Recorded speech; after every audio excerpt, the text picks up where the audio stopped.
Bon voilà, maintenant je vais vous demander d'accueillir Florence Young de chez Pearson. Merci Ludovic. Bonjour à tous. Donc je suis Florence Young, je suis responsable marketing et vente pour Pearson en France. C'est comme ça? Oui. Je sais que Pearson est assez attendu aujourd'hui parce qu'on a eu un changement de politique il y a quelques mois, je me disais. Donc on a vraiment changé le... Je précise simplement, Florence hésitait à venir et je la remercie vivement d'être sur l'estrade. C'est gentil, merci. Donc ce que je voulais aujourd'hui, c'était un petit peu expliquer la politique qui n'est pas encore définie chez Pearson. Il faut savoir qu'on est aussi un vieil éditeur, on est le premier éditeur commercial dans l'histoire. Ça date de 1724. On est sans doute le plus gros éditeur au monde aussi, mais pas en France.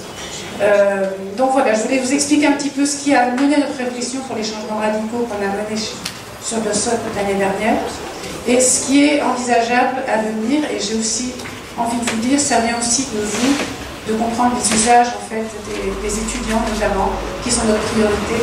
Comprendre les usages des étudiants, comment ils utilisent maintenant les hubs, les learning centers, les bibliothèques, quel que soit le nom que vous leur donnez, donc on puisse adapter l'offre également.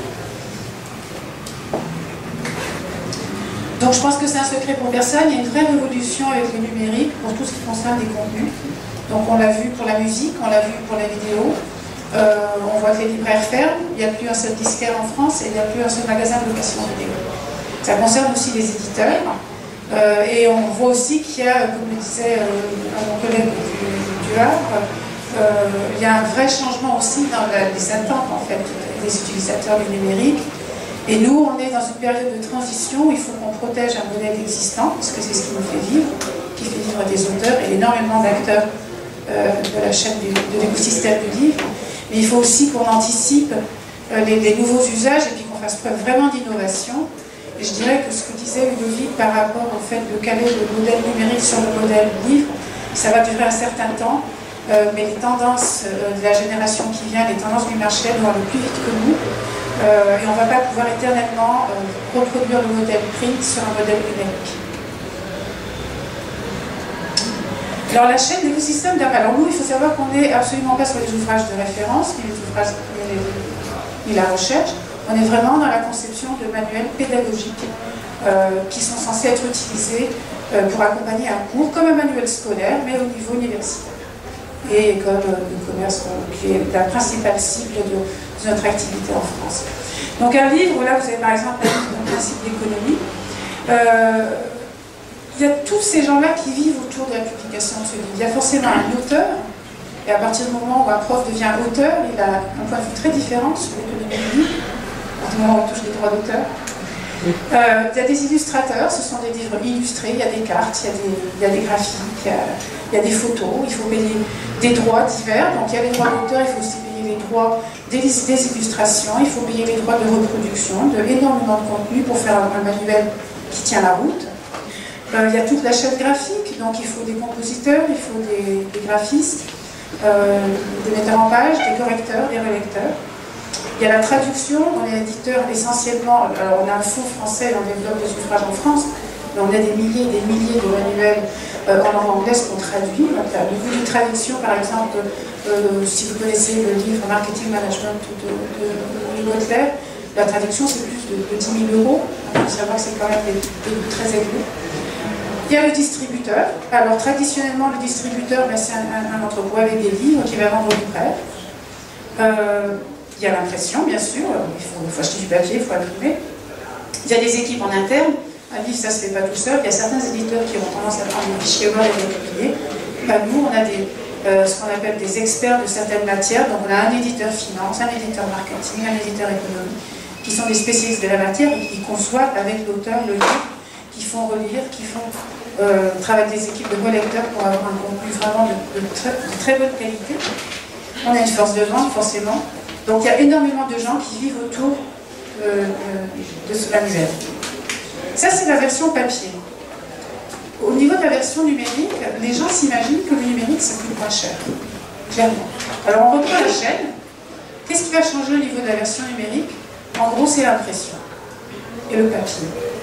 On a toujours des distributeurs, dont Bosson, à qui forcément on fait des conditions, parce qu'il faut bien qu'ils vivent eux aussi.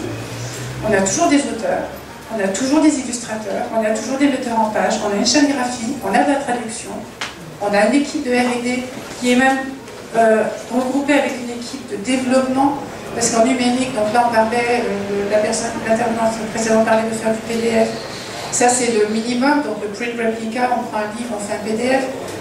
On réfléchit énormément à faire des manuels enrichis, donc des manuels complètement interactifs avec de la vidéo, avec des quiz, avec tout l'appareil qui peut permettre à un étudiant qui, je le répète, est la cible principale, qui est le principal intéressé en fait de ces contenus, pour arriver à progresser en fait dans ses études et après dans sa carrière. Donc ces coûts de développement numérique, c'est très cher. Donc au final, le livre numérique, on peut dire que la partie qu'on ne coûte rien par rapport à un livre imprimé, c'est la pression et le stockage. D'accord. Récemment, Arnaud Nourri, le PDG d'Hachette, est intervenu sur France Inter et il a dit quelque chose qui est tout à fait valable, c'est que le coût, impression et stockage, c'est 10 à 15% du prix du livre. D'accord, c'est un tout petit montant. Ce qui fait que quand on baisse le prix, donc nous, la politique sur le livre en B2C, donc pas sur les plateformes d'agrégateurs de bibliothèques, c'est de mettre le livre, si dans téléchargement permanent, il est à 80% du prix du print, et s'il est en streaming avec une durée de validité limitée, il est à 60% du prix du print. D'accord. Mais on ne fait pas beaucoup plus, enfin, on fait pas plus de marge sur un livre numérique que sur un livre papier.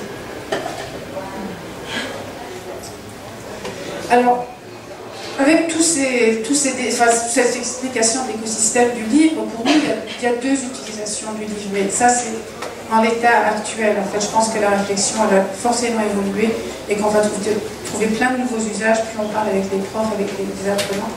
Donc typiquement, il y a la consultation en bibliothèque à l'ancienne. J'ai besoin d'une référence, j'ai besoin d'un texte, je vais voir dans le catalogue, je me sers de cette ressource pour ma documentation. Et puis il y a l'utilisation pédagogique. Et pour nous, c'est deux choses différentes.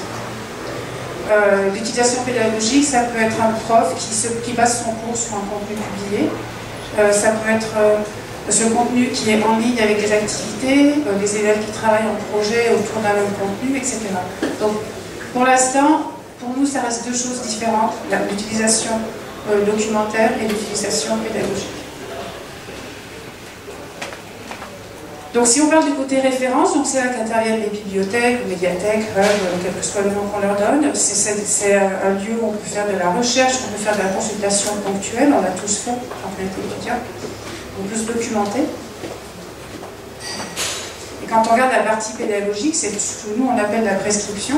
Et pour nous, la prescription, ça implique un enseignant, ça implique une démarche pédagogique, ça implique une utilisation sur la durée.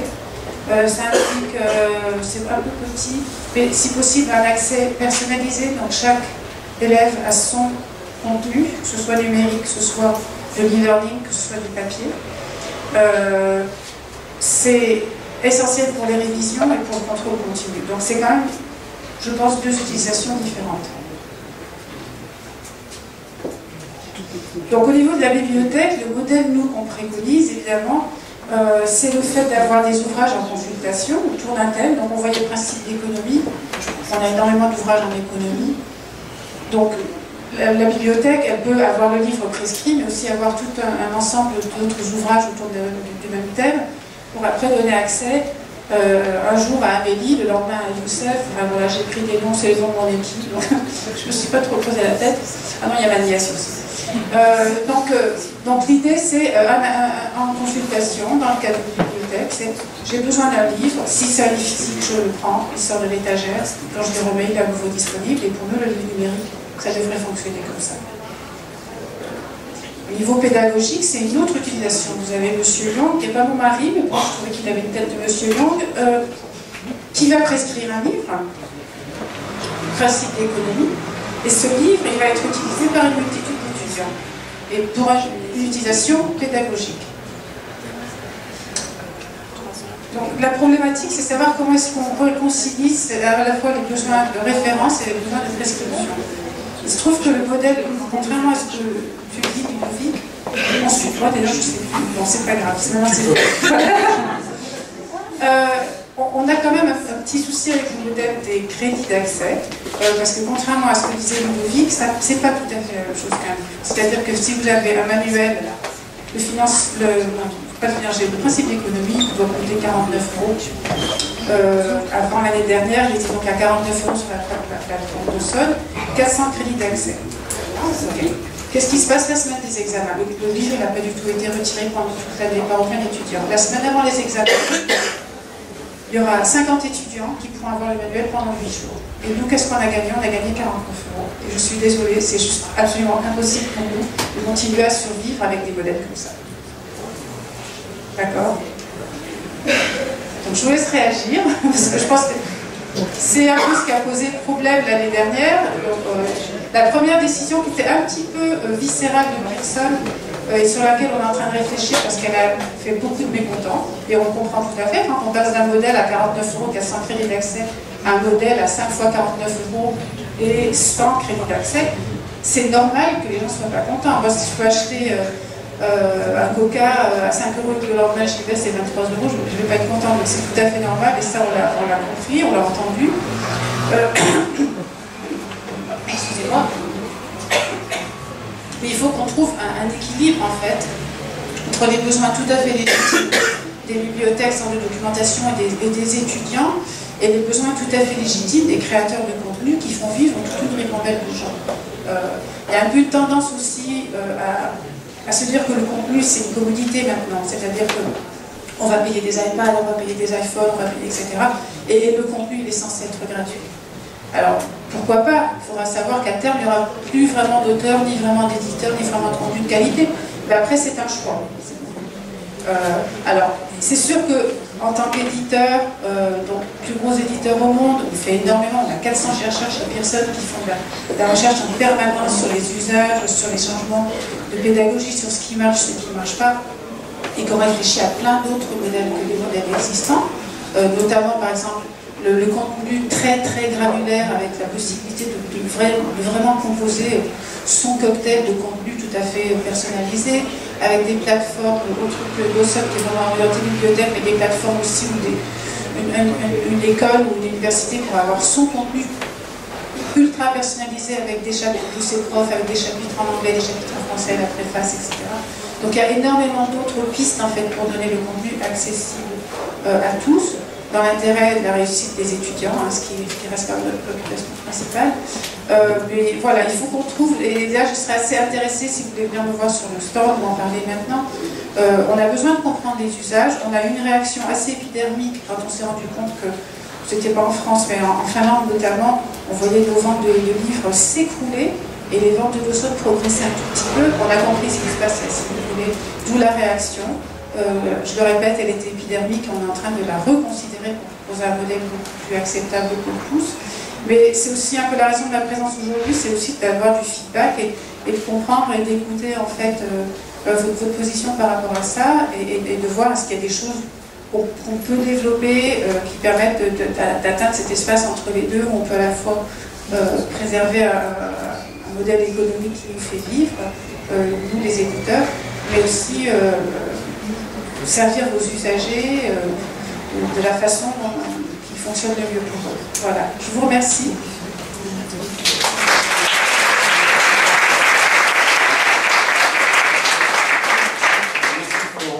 Donc voilà, c'est vrai que je trouve que c'est le cœur du problème. Vous avez des problèmes de budget, je pense que c'est connu, et de l'autre côté, les éditeurs doivent vivre. C'est un du cercle compliqué, mais alors, j'ai une contrainte, c'est qu'à 1 heure, le premier groupe part, donc j'avais suffisamment d'attitude pour pouvoir continuer cette discussion. Donc on a 10 minutes de questions, et ceux qui ont fait partie du groupe vont rester là.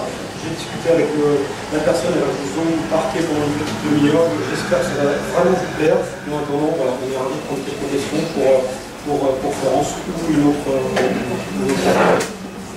première question.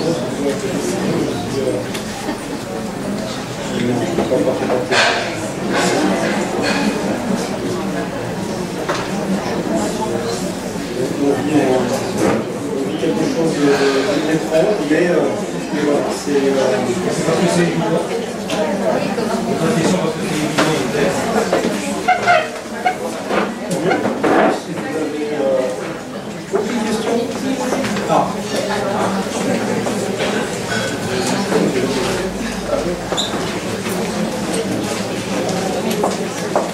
par rapport au groupe.